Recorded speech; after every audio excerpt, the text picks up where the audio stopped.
nos ampare para o nosso estudo da noite.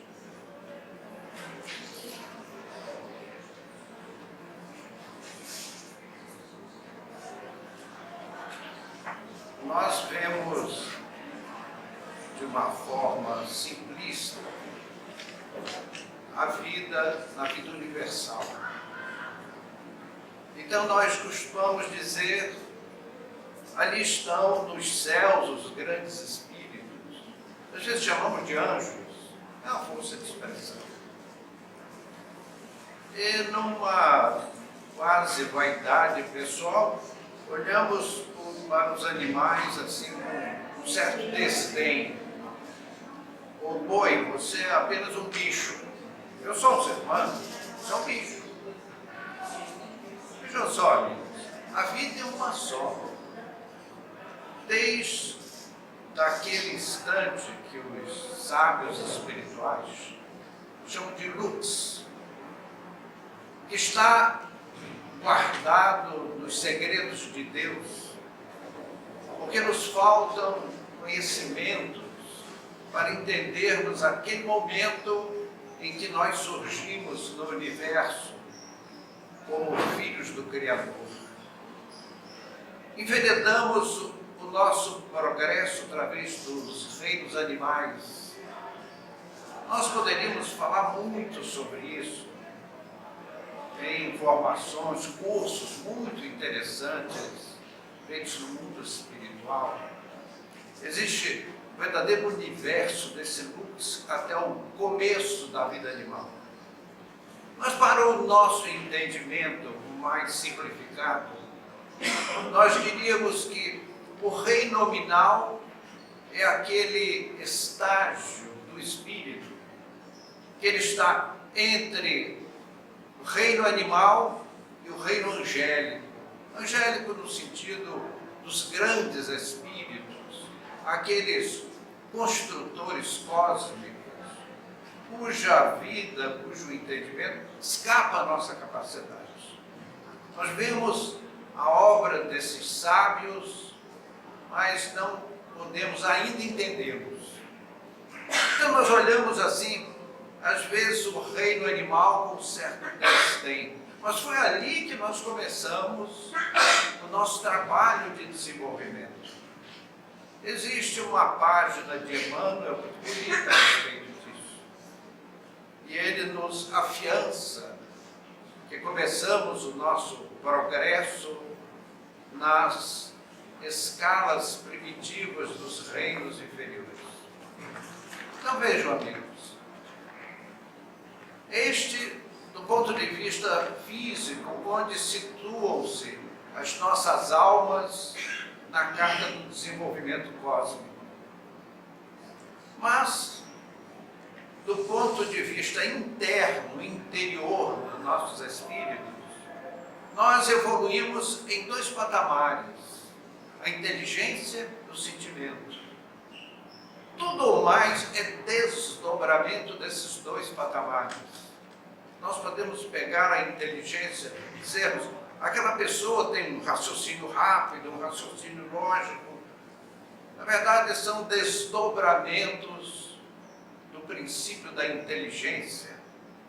E necessariamente nessa ordem. Nós começamos a desenvolver a inteligência nos reinos animais. Os espíritos grandiosos, numa linguagem corriqueira, diríamos que eles são sábios e santos. São seres de uma inteligência que nós não podemos entender. Os grandes computadores são nada diante da inteligência desses grandes espíritos. Nós olhamos o nosso planeta Terra, ficamos assim, perplexos com a sua complexidade. A Terra é sustentada por uma malha magnética. O que é essa malha magnética, senão a expressão da vontade superior desses sábios espirituais, que mantém em equilíbrio a vida planetária, tanto a sua integridade nesta grande bola que é o planeta terrestre, como o seu movimento nas instâncias cósmicas, correndo atrás do Sol. Lá vai o Sol em direção a um ponto do infinito, que os astrônomos chamam de apex. E a Terra vai ali girando na sua órbita planetária, atrás do astro-rei, que é o Sol, tudo dentro de uma equação matemática que escapa ao nosso entendimento. Então, meus amigos, começamos nos reinos inferiores a desenvolver a nossa inteligência. E a natureza é sábia. Então nós vemos que no mundo animal é aquele triturar das emoções, são aquelas réfragas terríveis para que a alma primitiva faça o seu desenvolvimento. Nós, nos reinos inferiores, ora somos caçadores, ora somos caçados. E temos que desenvolver a nossa inteligência para poder fugir dos predadores e buscar a nossa sustentação, alimentando-nos segundo os princípios de cada espécie. Vejam só, amigos, nós olhamos o grotesco, o selvagem, o brutal do reino animal, mas essa estrutura, ela é necessária para o desenvolvimento dos filhos de Deus na sua faculdade de raciocínio. Pergunto, como é que uma dona de casa que usa assim uma frigideira e faz uma série de trabalhos, e ela tira do fogão aquela frigideira engordurada, cheia de borras de carvão? Eu pergunto, como é que uma dona de casa limpa uma frigideira muito suja? Certamente com perfume francês, seria isso? Um desodorante fino, from Paris. Com certeza que ela usa muito detergente e abrasivos.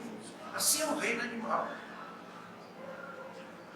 Os animais precisam desse tratamento de choque para o seu desenvolvimento.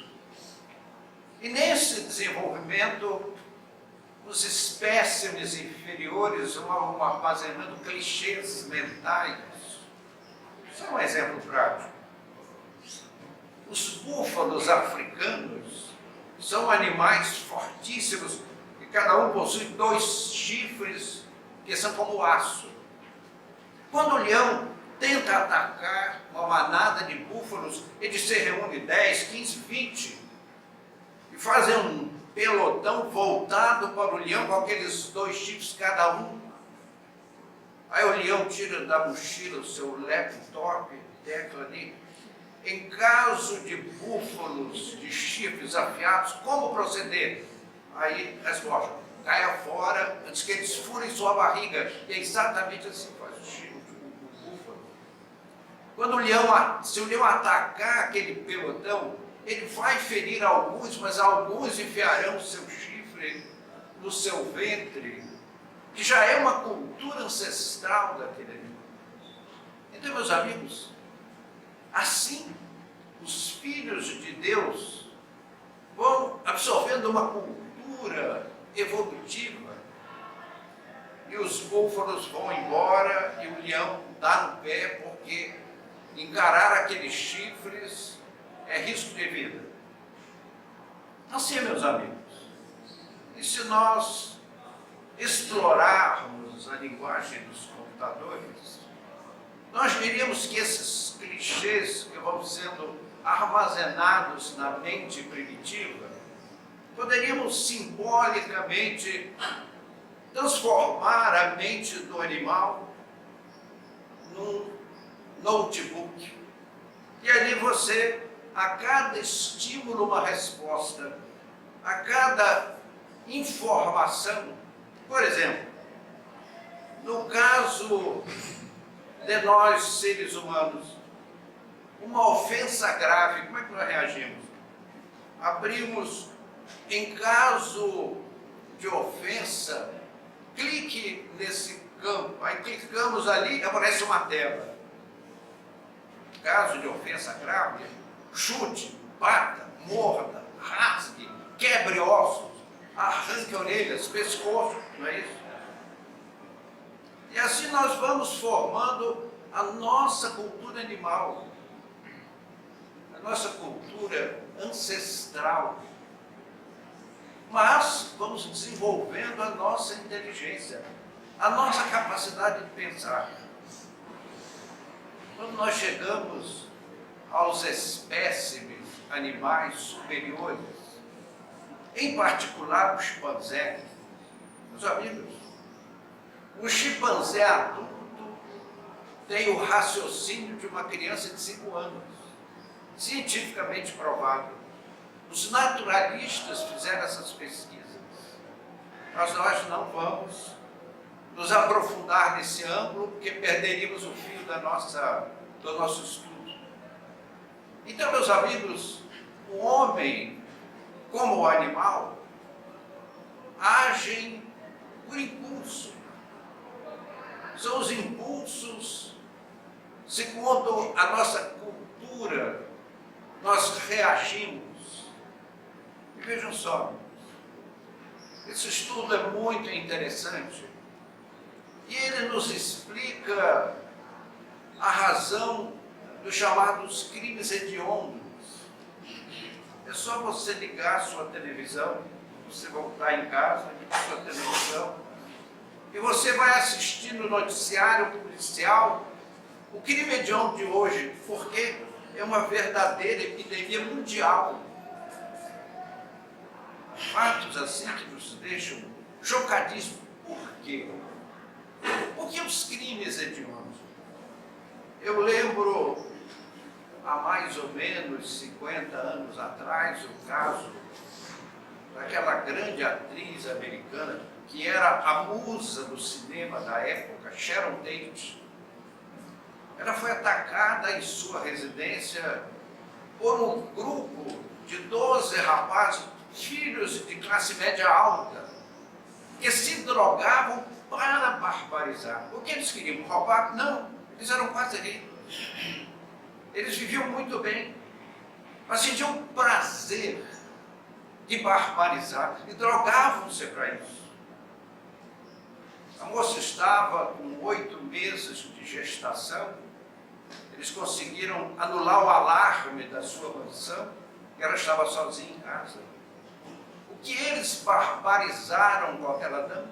Uma coisa terrível. Tentaram fazer o parto dos seus 8 meses de gestação. Por fim, a moça morreu. Não resistiu às dores e faleceu amarrada na cama. E eles deitaram na cama em volta dela, usaram mais droga ainda. Quando a polícia chegou, estava aquele grupo de rapazes de classe média alta junto ao cadáver da moça toda ensanguentada. Isso foi uma comoção mundial, porque ela era uma das brilhantes atrizes de Hollywood. Então, meus amigos, por quê? Por isso.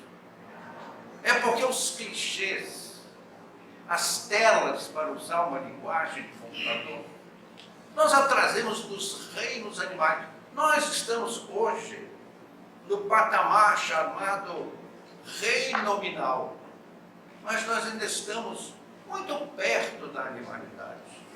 Então a nossa cultura é a cultura bárbara da animalidade. E quando surge um estímulo de alguma natureza, nós reagimos com a nossa barbárie animal, mas com 2 agravantes. Primeiro, que o animal só tem dentes e unhas. O homem moderno tem facão, faca, punhal, arma de fogo. Então a sua ação fica muito mais grave. E mais um segundo fator agravante: a inteligência mais desenvolvida do que a inteligência do animal. Então nós surgimos no nosso planeta com comportamentos assustadores. E justamente, você já ouviu? Quem não ouviu alguém dizer assim: ah, Não pise no meu carro que eu viro um bicho. Nunca vi verdade maior. Aqueles espíritos sábios, sapientíssimos, que dirigem a vida planetária, eles deixariam a humanidade terrestre sem diretrizes? Com certeza que não. E essa foi a razão da vida de Jesus. Os homens malbarataram a missão do Cristo. Então construíram templos, sociedades, exéquias, paramentos, liturgias, coisas lindas, forradas de ouro e brilhantes. Mas, na verdade, Jesus foi o mestre. E o que o mestre faz? Ensina. Então, Jesus foi aquele sábio espírito que vem nos trazer uma doutrina para reeducar o cidadão terrestre. Jesus nos deu, no seu Evangelho, um manual de instruções, uma norma de procedimento superior, para que nós reeditemos os clichês da nossa mente para fazermos um pensamento superior, próprio das esferas elevadas da espiritualidade. Nós marchamos sem canseiras em direção aos patamares angélicos. Mas precisamos lá chegar com a nossa educação diligenciada, requintada através do Evangelho de Jesus. Então, meus amigos, para nós espíritas, Jesus não é aquele estático salvador de almas, como querem os tradicionalismos religiosos. Para nós, Jesus é o educador dinâmico dos espíritos. A missão de Jesus não foi ser aplaudido. Eu vou contar uma historinha rápida e peço muito respeito para os nossos comentários. Um dia eu liguei a televisão e estava na tela uma distinta senhora que se dizia bispa. E ela estava falando de Jesus. E ela gritava o nome de Jesus, mas gritava mesmo, e dava um morro no ar. Jesus! E socava o ar. Jesus! E socava o ar. Eu contei. Ela gritou e socou o ar 8 vezes com o nome de Jesus. Eu pergunto, isso serve para quê? Isso chama idolatria. Nós espíritas não somos idólatras. Nós vemos Jesus como nosso educador, como nosso dileto amigo. Nós temos por Jesus um infinito respeito, um amor imenso que Ele nos merece. Temos por Ele uma gratidão infinita. Nós não o vemos como ídolo, nós o vemos como educador. No capítulo 10 do Evangelho segundo o Espiritismo, bem-aventurados os misericordiosos, porque alcançarão misericórdia. No seu item 14, há uma mensagem do espírito de Simeão. Simeão, através deste item 14, vem nos ajudar a reescrever a nossa tela, o nosso clichê, que fala do perdão das ofensas. Diz ele, Simeão, perdoai não 7 vezes, mas 70 vezes 7.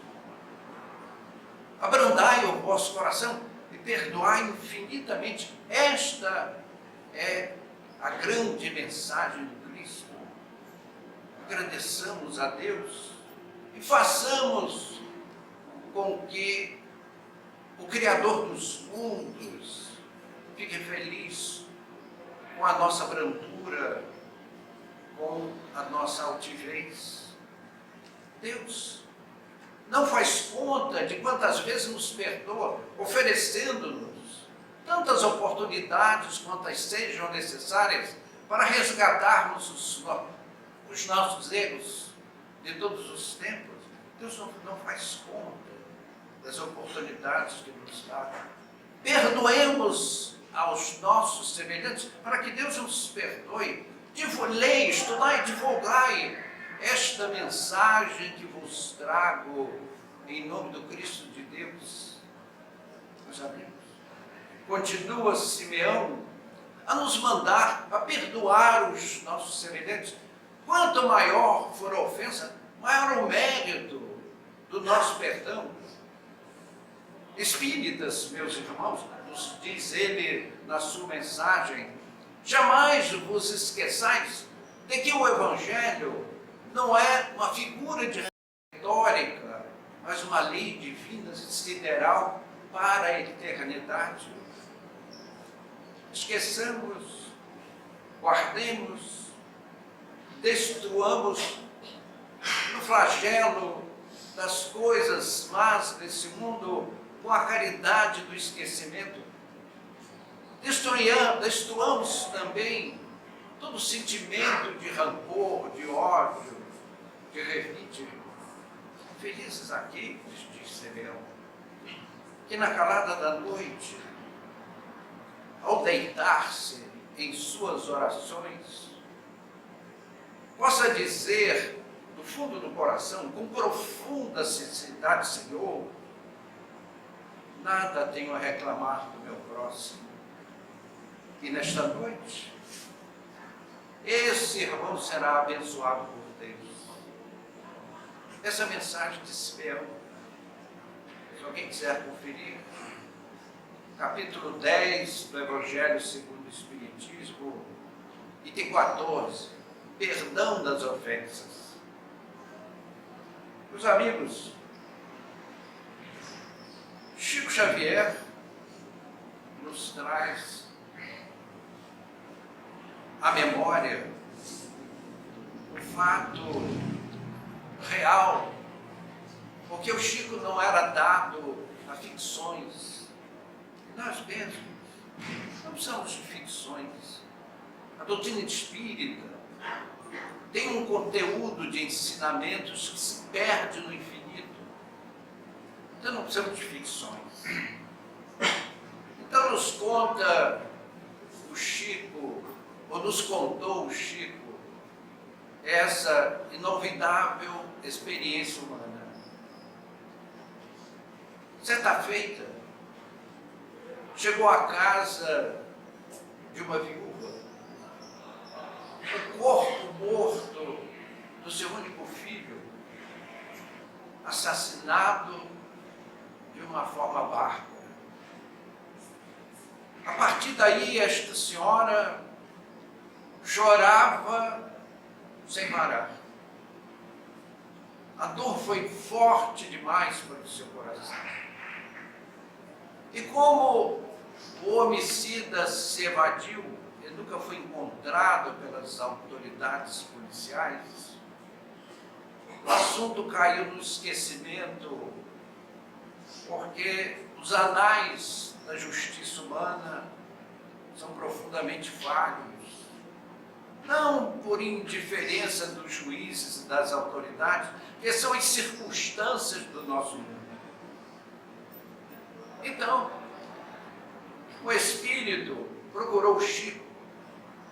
Chico, eu vim lhe pedir uma caridade, Chico, que você vá à casa desta pobre viúva, imensamente sofredora, e faça o Evangelho com ela. O Chico foi lá falar com a senhora e combinaram uma data, uma hora, um dia. Ela convidou alguns amigos, o Chico convidou alguns amigos, e no dia aprazado, lá estava o Chico com os seus amigos, a dona da casa com os seus amigos, para fazer o Evangelho. Então abriram ao acaso o Evangelho e caiu no capítulo 10, Bem-aventurados os misericordiosos, porque alcançarão misericórdia. Caiu no item 14, perdão das ofensas, que acabamos de comentar no pensamento de Simeão, aquele luminar espírito que colaborou com o evento da chegada do Espiritismo ao mundo com Allan Kardec. Então Chico abriu o livro e se preparava para ler quando alguém bateu a porta. Aí parado. A senhora foi atender a porta. Era um mendigo esquálido, tremendo de frio, faminto. E ele pediu àquela dama que lhe desse um prato de comida e um agasalho velho. A senhora mandou que aquele maltrapilho, irmão de penúria, sentasse num banco ali junto das pessoas. E foi lá dentro preparar a refeição pedida. Passado esse momento, o Chico viu que era possível agora ler o ponto sorteado da noite. E foi lido. Lido e franqueada a palavra para que as pessoas fizessem comentários. Posso dizer aos amigos que fazer qualquer comentário numa reunião espírita, com a presença do Chico, é experiência das mais difíceis. Porque o Chico tinha muito para dar. E nós, duas orelhas para muito escutar. Então as pessoas começaram a comentar aquele ponto, perdão das ofensas. E cada um fez um comentário. E muito se falou o nome do rapaz assassinado. Até que um dos membros do grupo de chofre, assim de surpresa, perguntou à viúva: a senhora já perdoou o infeliz que tirou a vida do seu único filho? Ela, tomada de choque, respondeu: o Evangelho me manda perdoar. Então, nesse momento, o mendigo, numa expressão de grande angústia: mas a senhora é a mãe do morto. Ela disse: eu sou. Então, ele lançou-se ao chão de joelhos e num dilúvio de lágrimas, trêmulos: senhora, me perdoe, porque eu sou o assassino do seu filho. Me perdoe, minha senhora, pelo mal que eu lhe fiz.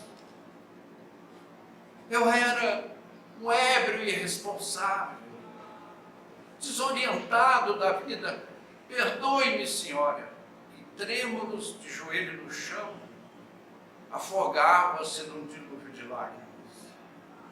Mas aquela mulher, como são as mães, meus amigos, coração de mãe é algo indescritível.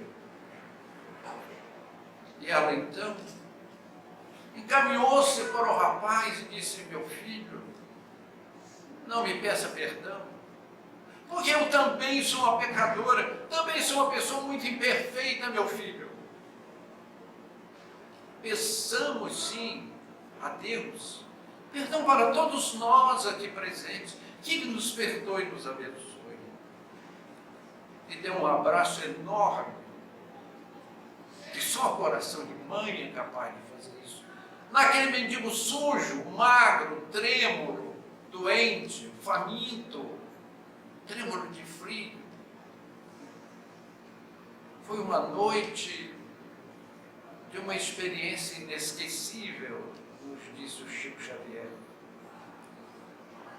Terminou-se a reunião, ela foi lá dentro, trouxe um prato de comida muito bem feito, e o velho algazarra.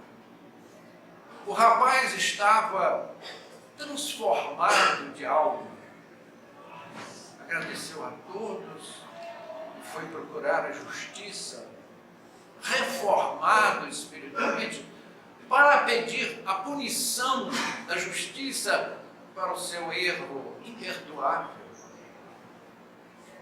À noite, aquela mãe teve um sonho muito claro, aqueles sonhos inesquecíveis. Eis que aparece o seu filho sorridente, simpático, mamãe. Fui eu, mamãe, que trouxe aquele pobre infeliz para o seu regaço materno, para ele receber o seu perdão, mamãe, receber o seu carinho. Protejam-me, dê o seu perdão, dê o seu amor, para que ele possa se recuperar como irmão nosso, minha mãe. E ela prometeu ao filho fazer daquele homicida seu próprio filho. Meus amigos, quem vai entender a misericórdia do coração materno? Nem os poetas, nem os filósofos, nem os sábios foram capazes de definir o amor de mãe. No dia seguinte, o oficial de justiça convidou aquela mãe para um depoimento. O rapaz foi condenado, foi preso. E uma vez por mês, ela ia ao presídio fazer-lhe uma visita carinhosa, chamá-lo de meu filho. Ele se reformou, tornou-se uma pessoa de bem. Anos depois, recebeu uma liberdade condicional e ela o recebeu em casa. Abraçou como um filho. Ele estudou, se formou, casou-se, teve um primeiro filho e colocou o nome do rapaz assassinado. A mãe viúva faleceu 2 anos depois, ela volta como filha daquele jovem. Meus amigos, Deus tem os seus caminhos, Deus tem as chances, as oportunidades para perdoar os nossos erros. Um novo mandamento vos dou, que vos ameis uns aos outros como eu vos ameis, e a Deus sobre todas as coisas. Meus amigos, essa é a mensagem da doutrina espírita que estudamos nessa noite, perdão das ofensas. Não guardemos mágoas, ressentimentos, aprendamos com as mães a perdoar sempre. O Senhor nos abençoará